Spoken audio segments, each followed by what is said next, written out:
Todos os povos se comunicam através de uma língua que consideram única. Falam sobre sentimentos, ideias e histórias, usando feições, gestos e sons. Sons esses que são ordenados de maneira única, mas usando estratégias que são mais comuns do que podemos imaginar. A Ásia é lar de vários desses povos com línguas únicas e estratégias compartilhadas. O que essas línguas têm em comum entre si e no que elas diferem? O que essas línguas compartilham com o português? Entender mais sobre as línguas do continente nos ajuda a entender não só a região, mas também a compreender o que faz de nós humanos.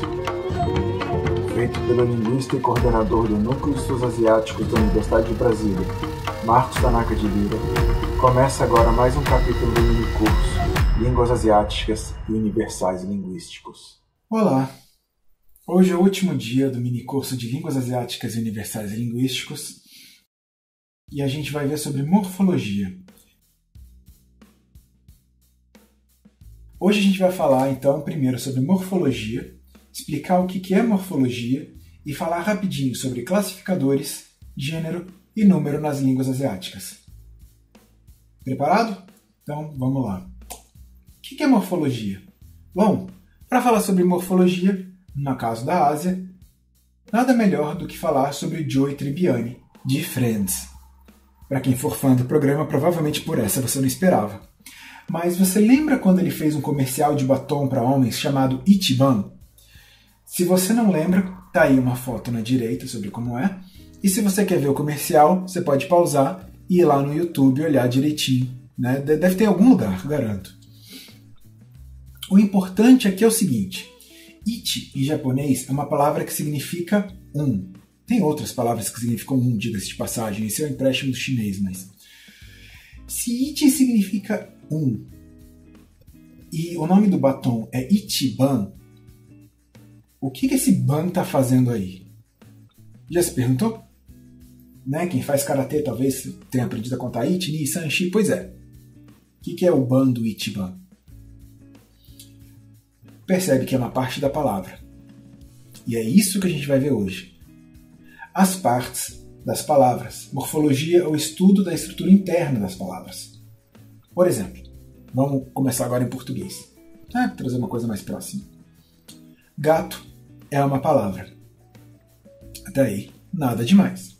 Gata também é uma parte, né? uma palavra, mas tem uma parte nova. Né? A marca de gênero mudou. Gato, gata. Gatas também é uma palavra. A gente tem agora uma outra parte nova, que é a parte de número, além da parte de marcação de gênero. E percebe que não precisa ser só sobre gênero ou número. Engatar é uma outra palavra que tem muito mais parte nova aí, e que sim, também tem gato no meio. Não é à toa que você fala engatar. Tá? Você tem essa parte da palavra gato na língua portuguesa, de significar acoplar e tudo mais. Por isso que você faz um gato de vez em quando, né, para fazer a gambiarra, juntando duas coisas. Por essa também você não esperava, né? Pois é. Mas morfologia estuda essas partes que a gente vai adicionando, né? Por exemplo, gato, gata, gato, gatos, gatas e engatar. Mas como que isso funciona nas línguas da Ásia? Classificadores em Minangkabau e em japonês. Você tem nessas duas línguas que são faladas a milhares de quilômetros de distância uma da outra, uma coisa bastante curiosa quando você vai contar pessoas, por exemplo, ou bichinhos, como é o caso dos cachorros, no caso dos exemplos aqui. Quando você quer falar uma mulher em Minangkabau, você pode, por exemplo, falar Saurang Padusi. Sa significa um, Padusi significa mulher. E você coloca Uran aí depois do número 1. O que é esse Uran? Literalmente ele significa pessoa, mas indica com o número que você está contando uma pessoa, no caso, uma mulher. Em japonês, e aí você sempre tem que fazer isso em japonês, tá, gente? Você não pode simplesmente falar Shichi Samurai para falar 7 samurais. Não. Você tem que falar Shichinin no Samurai. Shichi significa 7. Nin indica que você está contando a pessoa. No é uma maneira de modificar, depois a gente pode falar mais sobre isso. E samurai significa, samurai. Então, 7 samurais, você tem toda essa estrutura na língua para colocar isso. Shichinin no samurai e não shit samurai. Quando você vai contar os cachorros, a mesma coisa. Em Minangkabau, você fala duo ikue anjan. Duo é 2. Para quem lembrar da parte que a gente falou sobre os números em nepalês, e aí comentou que era parente do português, aqui é um caso de coincidência.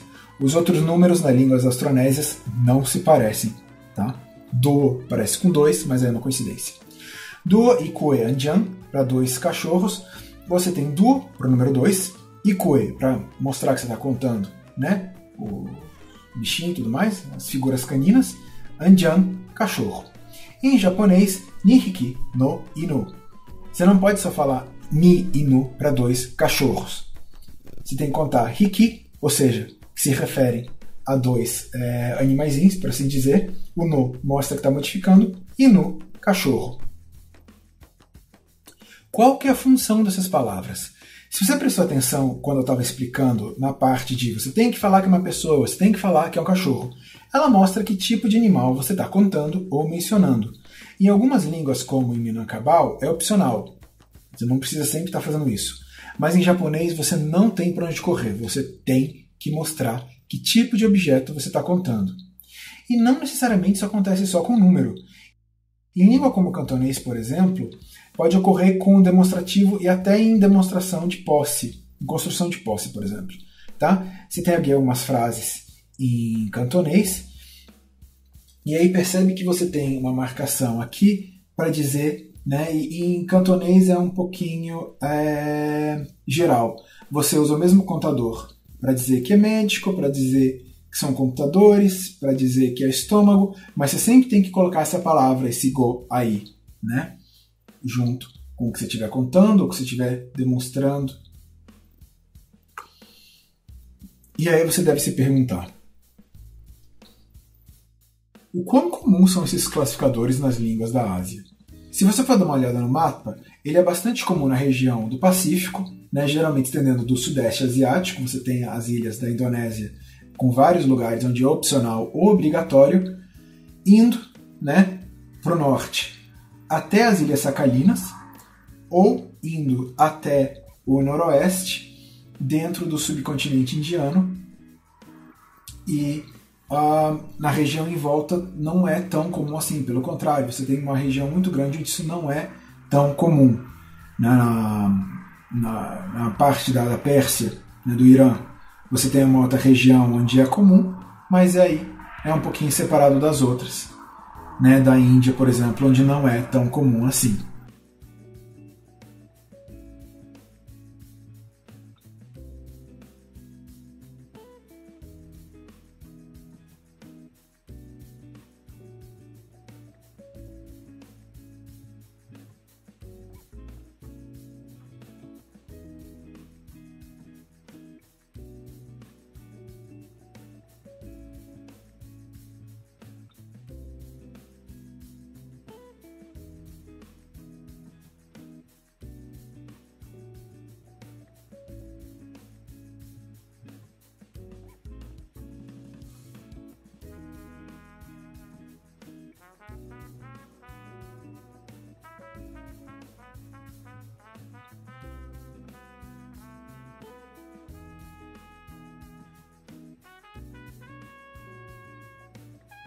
E agora vem a parte onde a gente começa a fazer uma pesquisa bastante legal. Por que uma língua usaria classificador? Você tem hipóteses, por exemplo, de que nessas línguas os objetos são vistos como massas incontáveis, como é o caso de gado em português. Você pode contar gato falando um gato, 2 gatos, 3 gatos, 4 gatos. Mas você não pode em português falar um gado, 2 gados, 3 gados. Você conta por cabeça. 1 cabeça de gado, 2 cabeças de gado, 3 cabeças de gado. Será que a mesma coisa acontece nas línguas asiáticas? Né? Será que é isso que está acontecendo? Por exemplo, será que maçã, em mandarim, por exemplo, você precisa colocar o classificador porque você tem uma massa de maçã, que nem você vê uma massa de gado? Bom, o problema é que quando a gente vai olhar, né, a gente tem alguns problemas, porque em tagalo você tem a questão de maçã, né, que significa maçã, a maçã ou as maçãs, só que você não precisa, né, usar o classificador, por exemplo. Né? Não é porque uma língua não tem um número que ela teria um classificador. Vamos dar uma olhada então? Se você for dar uma olhada, é na parte de classificadores e plurais, línguas que não têm classificador e que têm plural, né? Geralmente, apesar da exceção que eu comentei como é o caso do português, é a maior parte das línguas do mundo. Né? E também, nesse caso, as línguas que você tem na Índia, no Cáucaso e na região da Sibéria, né? Funcionam dessa maneira. De longe é o mais comum. Línguas que têm classificadores e não têm plural são poucas também, 3 e 5% no levantamento aqui do OLS que a gente está olhando. Sem classificador e sem plural, 8 línguas. Muito poucas línguas, então, assim. E línguas que têm tanto classificador como plural, que, diga-se de passagem, o japonês é uma delas, são 20% quase. Então percebe que você tem 80% de línguas sem classificador com plural, línguas com classificador sem plural são muito poucas, e línguas com classificador e com plural são muitas também. Então o problema não pode ser esse, não é isso que deve estar acontecendo. Ó, percebe que você tem aqui em roxo as línguas que têm plural, mas não têm classificador, e você tem em amarelo as línguas que têm classificador e plural. São muito mais numerosas do que os outros tipos. E essas línguas que têm plural e classificador, você pode ver elas direitinho espalhadas, tanto no Sudeste Asiático, como na região do Tibete, do Nepal, e no resto da região do Pacífico, no Japão e na China. Então, nossa primeira hipótese do dia não deu certo. A gente podia, então, pensar que os classificadores aparecem em línguas porque não teriam plural. Não foi o caso, e nos levantamentos, quando a gente cruzou os levantamentos do OLS sobre plurais e sobre classificadores, quase 1/5 das línguas tinham os dois fenômenos co-ocorrendo. Não pode ser isso. Qual que é a outra opção? E se os classificadores estiverem dividindo os substantivos em outros tipos? Bom, o que mais dividiria as palavras em grandes grupos? Gênero. Então, vamos dar uma olhada. Línguas com classificadores e gênero. Língua que não tem nem classificador, nem gênero. 42% das línguas do mundo, e você pode ver, né, no mapa aí na direita, são os pontos pretos. Isso é bastante comum no caso da Sibéria e regiões vizinhas. Línguas que têm gênero gramatical, tá? 34%, 35% quase, né? A região do subcontinente indiano tem várias línguas desse tipo. A Europa também, né? Saindo um pouquinho da Ásia, é o que a gente está acostumado a ver. E línguas que têm classificadores são 20% do total. Você vê aqui o Sudeste Asiático, a região do Pacífico, mais uma vez, com línguas classificadores. Quando a gente vai olhar línguas que têm tanto classificadores como gênero, a coisa complica e você só tem 4 línguas, que são 3% do total. O número, então, caiu bastante. Então, nossa segunda hipótese está indo bem. Os gêneros e classificadores que eles têm em comum, de certa maneira, eles dividem os léxicos em diferentes classes, e aí isso ajuda você a ir fazendo referência, porque é previsível saber quando a palavra pertence a um determinado gênero numa língua e, né, um classificador. Então, se ele é previsível com essa função, né, você pode ir retomando, por exemplo. Mas, peraí, e aí você deve estar se perguntando, como são os plurais e os gêneros das línguas asiáticas que a gente está falando até agora? Comecei a colocar problema com os classificadores, mas eu não falei como é que isso funciona. Pois bem, Gênero nas línguas asiáticas.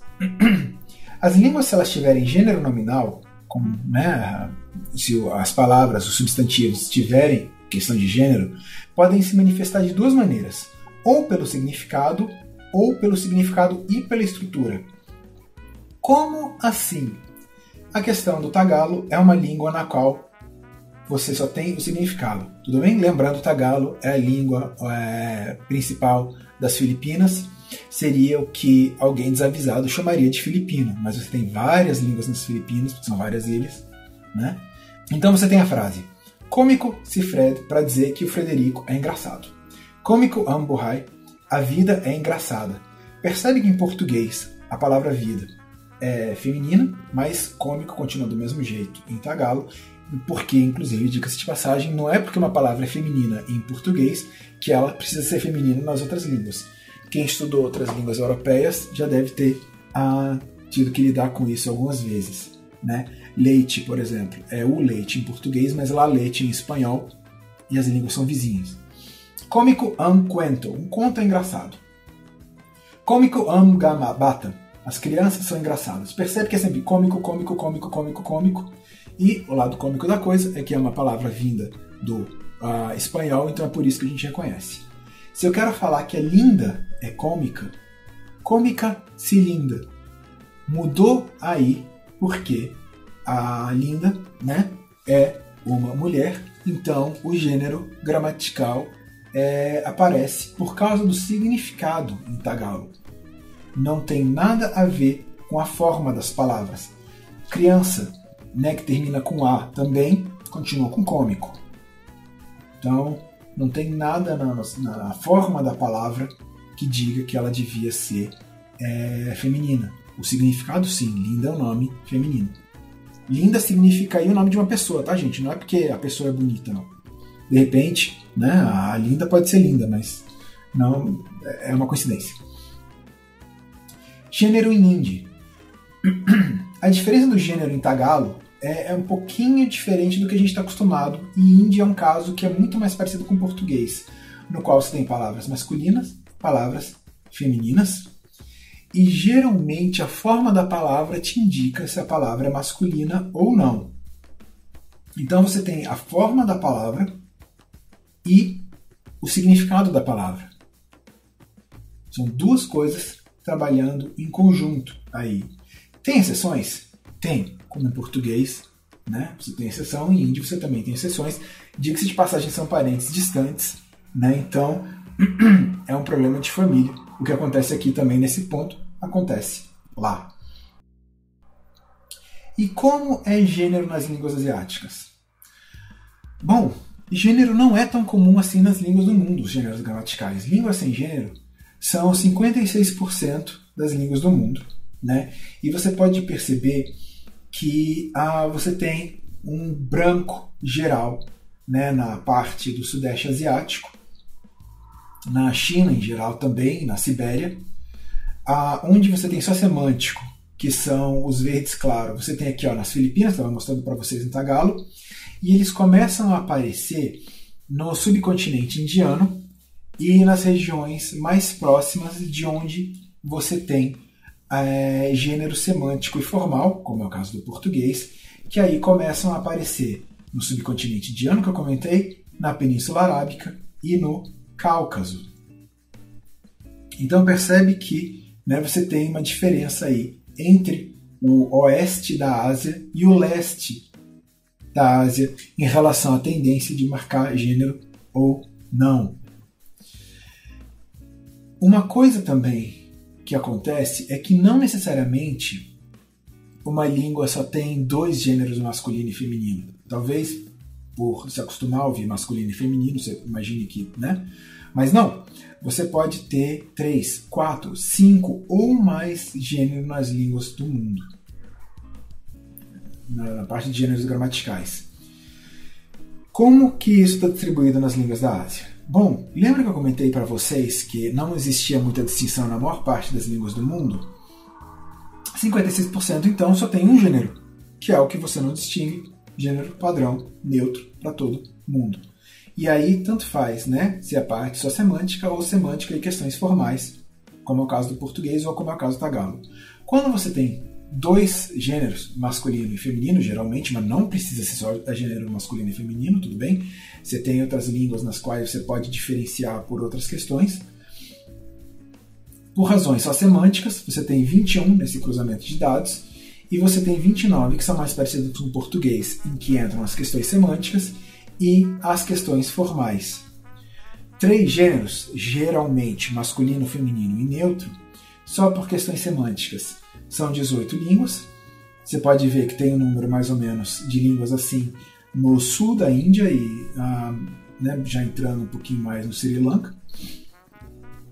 E por questões formais também, 8 línguas, ou seja, você vai diminuindo aí a questão. Com mais gêneros, que são as em amarelo e em vermelho, o número começa a diminuir um pouquinho até você chegar de mais de 5, que aí você está colocando as línguas que tem 5, 6, 7, 8, 9, quantos gêneros os falantes acharem necessário, tá? Acontece. E geralmente essas línguas com muitos gêneros, elas são comuns na África, então eu não vou tocar tanto nessa questão. Então a gente ficou falando até agora de gênero, mas a questão de número, plural, como é que é? Bom, nem sempre o plural é obrigatório, tudo bem? E diga-se de passagem, quando eu digo que o plural não é obrigatório, não é que eu quero dizer que você pode falar as pessoas. Quando eu falo as pessoas, as coisas, em português, eu estou falando ainda o plural no artigo. No caso desse, poderia um cachorro, 2 cachorros, o cachorro foram. Percebe que, por mais que você fale os cachorros, o cachorro foram, soa um pouquinho estranho em português. Você tem uma marca de plural, só não tem a redundância depois, no artigo e no substantivo, mas você tem alguma. Nessas línguas você não precisa, se ela é optativa, colocar. E você pode falar o cachorro foram, e aí, ou o cachorro foi os 3. E nem sempre ele é morfológico. Por exemplo, em japonês, o plural em japonês ele só pode aparecer em humanos, ou referente, que sejam, de certa maneira, referentes a humanos e tudo mais, e é opcional. Por exemplo, kodomo ga kita, a criança veio, ou as crianças, a criançada veio. Se você fala kodomo tachi ga kita, aí você está deixando claro, as crianças vieram. Você achou necessário colocar aí o plural. Só que isso só acontece com referentes humanos. Kuruma ga kita significa o carro veio, os carros vieram. Você não tem como falar Kuruma tachi ga kita, a não ser que você humanize os carros de alguma maneira e você esteja assistindo, por exemplo, aquele filme da Pixar lá dos carros. Aí talvez até aconteça. Eu nunca assisti carros em japonês, mas do Pixar, que eu tô falando. Mas é possível. Se eles sentissem a necessidade de fazer isso, podia. E como que são esses plurais nas línguas da Ásia? Percebe então que a gente viu uma língua na qual o plural era opcional, que é o caso do japonês, e só para humanos. Bom, tem línguas que tem o plural só obrigatório para humanos, opcional para humanos, obrigatório para todos. Em tese, o português funciona assim, por mais que você ache que não, eu juro para você. Opcional em alguns inanimados e opcional para todos os substantivos. Tem as línguas também que não tem nenhuma marcação de plural.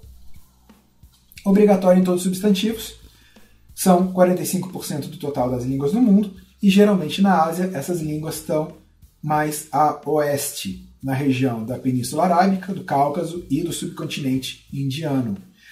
Quanto mais você chega na região do Pacífico, mais se torna opcional. Você tem então opcional em todos os substantivos e opcionais para humanos, por exemplo, como é o caso do japonês que eu mostrei. Tem língua em que é obrigatório para humanos também, tem aquele pontinho azul mais escuro no Vietnã que você pode olhar, por exemplo. Tá? Então você tem aqui esse mapa de línguas.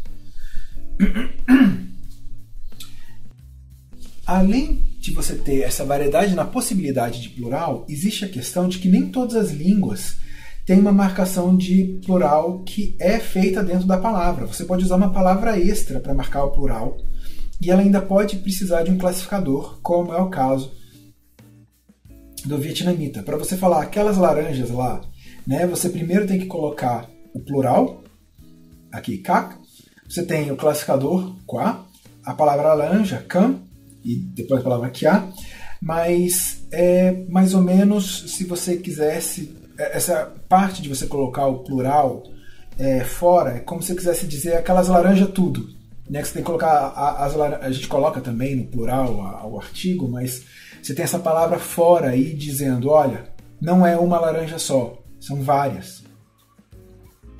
E o qua indica, né, a gente viu os classificadores, que o que está sendo contado são laranjas. Você também pode ter repetição da palavra, e isso é bastante comum em indonésio, malaio, né? Por exemplo, a turma da Mônica. Você tem aqui Mônica dan kawan kawan. Kawan é amigo, kawan kawan é amigos. Então Mônica dan kawan kawan é Mônica e amigos. Bom, como as línguas do mundo marcam o plural? Com prefixo, ou seja, com uma marca antes da palavra, não é tão comum assim, 12% das línguas do mundo, e se você estiver olhando no mapa, o foco não é na Ásia. Você tem várias línguas assim na África. Então, fora do nosso escopo de hoje.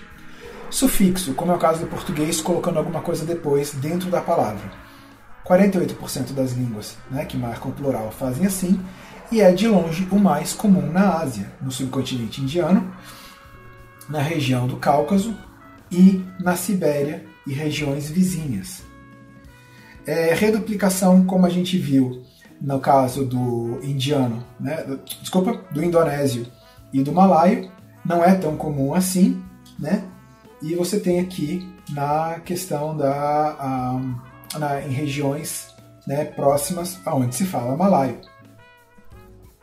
E você tem o uso de palavras juntas, como é o caso do vietnamita, e essas geralmente são construções usadas no Sudeste Asiático, que são línguas que não têm tanta morfologia. Então, se elas não fazem tanto uso de morfologia, é de se esperar que elas usem o quê? Uma palavra extra. Vamos ver então alguns universais em morfologia? Bom, antes de mais nada,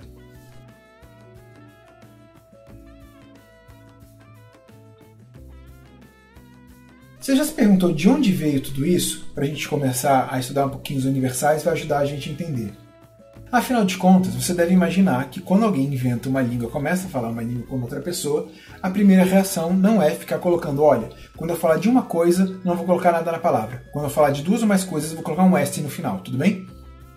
Não costuma ser, né, uma maneira que as pessoas começam a conversar uma com as outras.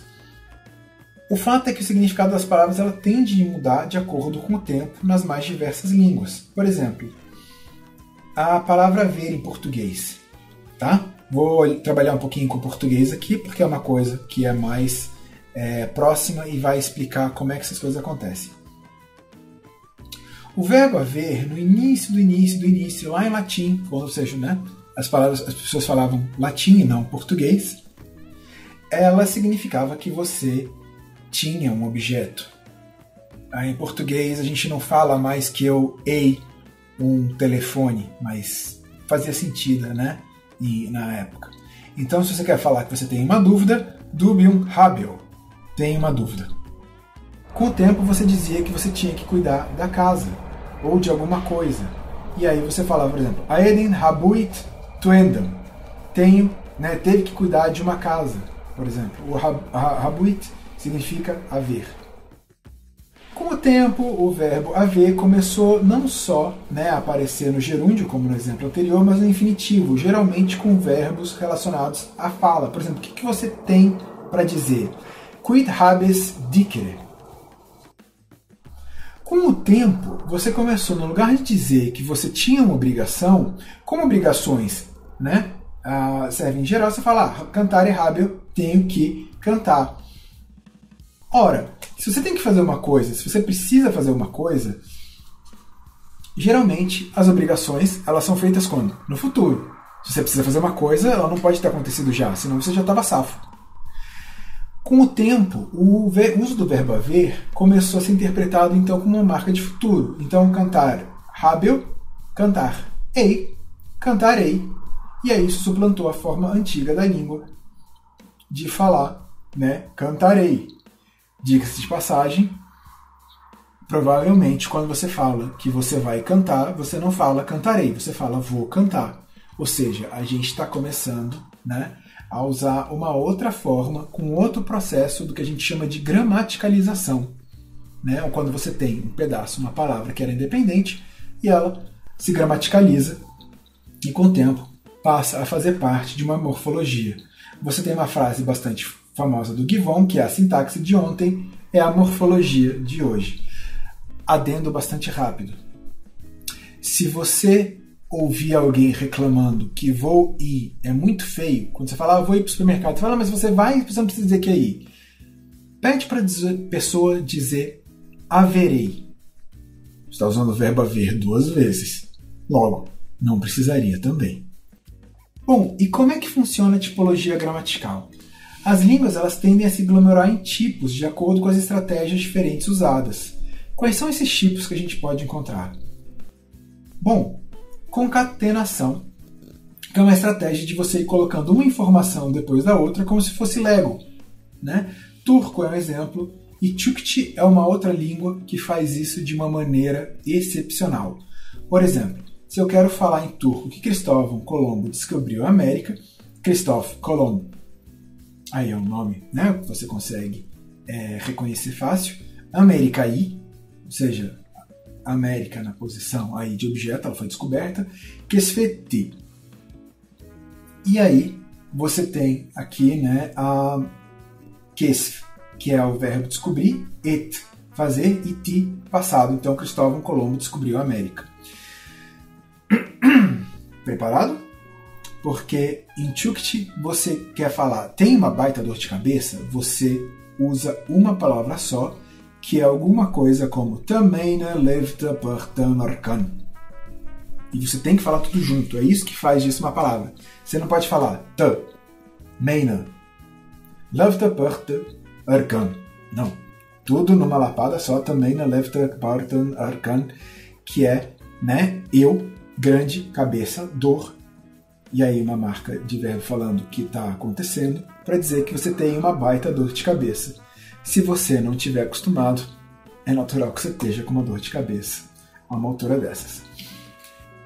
Você também tem, de vez em quando, o que chama de hablau, que são outras estratégias, por exemplo, bastante comum nas línguas indo-europeias, que são as parentes do português, em que você muda as vogais, mas não necessariamente as consoantes de um verbo, ou o que quer que seja, para fazer algumas diferenças de informação. Por exemplo, faz, fez e fiz em português para o verbo fazer. Se tem faz, ele faz, fez, ele fez. O verbo continua o mesmo. As consoantes continuam as mesmas. Mas a vogal muda. E fiz aí para mudar a pessoa. Né? Em hebraico também você tem isso de uma maneira muito mais produtiva. Você tem línguas também que têm muito pouca morfologia, né? Que é o caso, por exemplo, do vietnamita. Se eu quero dizer alguma coisa como vamos todos ir beber café, eu tenho uma palavra, né? Para todos, uma palavra para colocar no plural, uma palavra para ir, uma palavra para beber, duas palavras praticamente para café, mas funcionando como uma. E eu tenho uma outra palavra para colocar que está no imperativo, né? Para vamos todos beber café e tudo mais. Percebe que o verbo ir é a marca do imperativo. Então é alguma coisa como vamos todos ir beber café e ir, coisa assim. E esses são os tipos, né, gramaticais das línguas. Concatenativo, que a gente geralmente, né, para ajudar, eu chamei essas línguas de concatenativas, né, isolantes, de hablar e tudo mais, mas você tem outros nomes que geralmente aparecem, né, quando você vai ver sobre tipologia. As línguas concatenativas geralmente são chamadas de línguas aglutinativas. Tudo bem? Línguas que aparecem só com palavras são o que a gente chama de línguas isolantes. Línguas como Tchukchi, que tem várias concatenações uma atrás da outra, são línguas polissintéticas. E aí a gente vai continuando aqui com um pouquinho mais de diferença para trabalhar em relação a isso. Porque como a gente viu em turco, você tinha uma informação por morfermo, tudo bem? Você pode olhar aqui, você fala eu começava e eu comecei, você tem başli, que é começar, você tem a mis, que significa se estava de uma maneira já feita ou não, né? Uma marca aparecida também, que vai ser para indicar que é o pretérito, está no passado, e M para a primeira pessoa. E você tem essa mudança aqui no meio, uma de cada diferente. Agora, não é necessariamente como acontece em todas as outras línguas. Por exemplo, em português ou em hindi, você tem uma palavra só que pode ter mais informações. Por exemplo, ele é peão, né? Ele trabalha e tudo mais na roça, vai aqui san ré. Então, se ré significa que é o verbo ser, que está na terceira pessoa e está no presente. Como é o fato da palavra é em português? Como é na questão das línguas asiáticas essa parte de você colocar mais de uma informação, né, na flexão para tempo, modo e aspecto? Geralmente isso nos verbos. Se você só tem uma informação por cada pedacinho, de longe é o mais comum, acontece em 79% das línguas aqui do levantamento do WALS, e você pode ver que é muito comum no sudeste da Ásia e na região do Pacífico. Quando você pode ter duas informações, por exemplo, já começa a aparecer no subcontinente indiano, né? E uma língua lá no meio da Sibéria chamada Ket também é bastante diferente das outras nesse ponto, mas que funciona como uma maneira mais parecida com o português, que você tem mais de uma informação junta. Quando você fala ele faz ou ele fez, ele fiz, a mudança da vogal te indica não só a mudança de pessoa, mas a mudança de tempo. É o que a gente chama, então, de uma língua fusional. Então, aqui os 4 tipos. Vamos ver umas outras coisas diferentes antes de terminar o mini curso que aparece nas línguas asiáticas. Evidências. Em algumas línguas não adianta só você dizer uma coisa, você precisa dizer qual é a fonte da sua informação. Se é uma citação direta, se é alguma coisa que você viu, se é alguma coisa que disseram para você. Por exemplo, na língua Kannada, em dravidiano, você tem um sufixo que marca. Por exemplo, aqui nesse caso, dizem que seu livro não está com ele.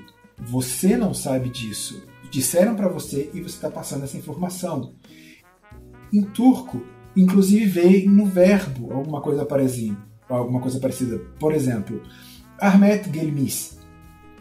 Você diz que o Ahmet veio, né? E usa um evidencial dizendo, ele deve ter vindo.